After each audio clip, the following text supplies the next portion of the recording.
asalaamaaleykum mbokk yi ginnaaw bu ñu sante yàlla julli si yonentoom bi sallallahu alayhi wasallam ñu nuyu Bougane di ko ñaanal wér di ko ñaanal jàmm di nuyu personnel bi maa ngi nuyu Cheikh Mbacke Ndiaye Spine ak Soxna Masila di nuyu Soxna Gagne si liggéey maa ngi nuyu le commissaire d'ambassade le colonel Moussa Fall di nuyu Afima Kassé Espagne maa ngi nuyu le directeur du centre horticole bu Cambérène di monsieur Traoré di nuyu Cheikh Thiaw ak soxnaam Aminata Gueye maa ngi nuyu Mamadou Ndiaye di sapeur à la retraite à Mont-5 ñu ngi nuyu soxna yi di nuyu dëkkandoo yi ñu ngi nuyu waa Xombal aussi bu baax a baax a baax di ñaan yàlla aussi doole dal ak jàmm si réew mi di ñaan nit ñi aussi ñu indi yokk lu indi dal si réew mi bàyyi yaamane ak maanale bi maanale ak yaamane bi daal buñ ko mënoon noppalu te liggéey dana baax ndax fi mu nekk nii réew mi soxla liggéey inflation bi demee noo xamante ni métti na si ñëpp te liñ si mën a génn rek mooy liggéey te delluwaat si àll bi bàyyi bët ki dem damay waxtaan benn waaye rek mu ne ma daal vraiment moom day soxlawul dara ndax fi mu ne tooli xaalam yeeg gerte geeg dugub jeeg ñebe ji daal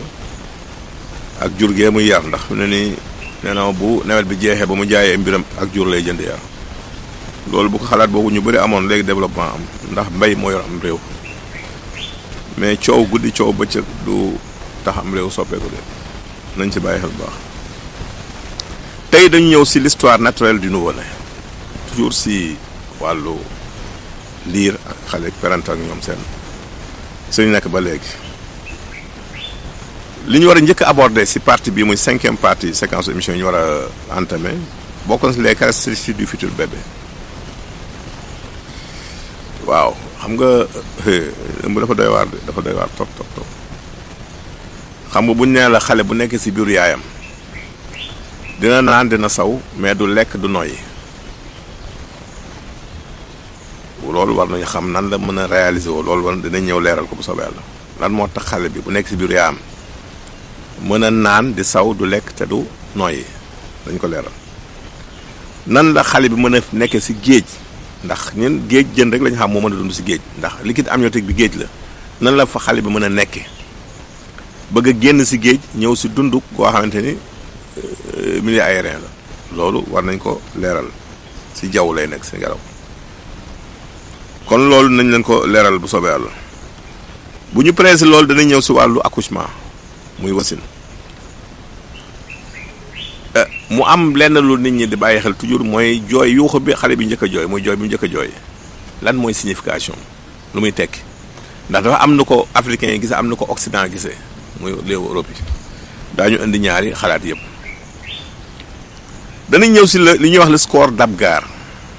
Apgar nag dafa nekk benn docteur ñu koy wax le docteur Virginien Apgar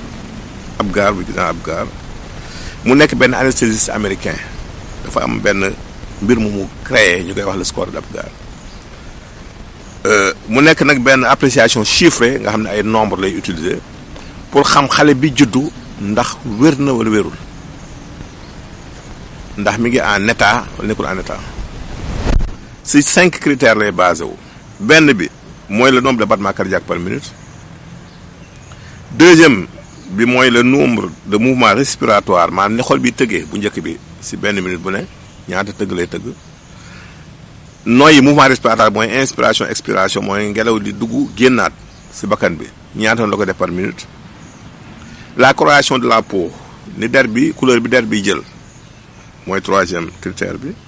le tonus musculaire suux yi beneen bi mooy la réaction aux excitations diverses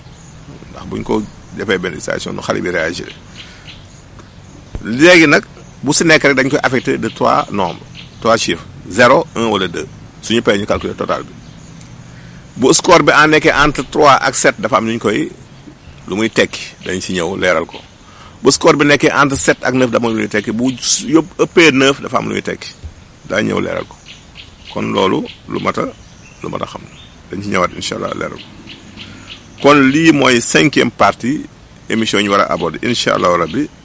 fii Sen TV bi muy am nag chaque samedi bu 14h45 jotee ak dimanche 18h ngeen bàyyi si xel si Sen TV lay amee. seeni question mën ngeen ko jaarale par email muy sambamara2004@yahoo.fr bu ngeen sa envoyé question nañ leen tontu si biir émission bi wala ngeen envoyé ko jaar si application bi suñu wér-gu-yaram sama wér-gu-yaram wala Pajam Cosaan TV wala Xam Sa Yaram ay application am ngi si Android ak si Apple ngeen jaar fa incha allah seen question nañ ko recensé à chaque fois mu ñu def émission ñu ñëw tontu leen.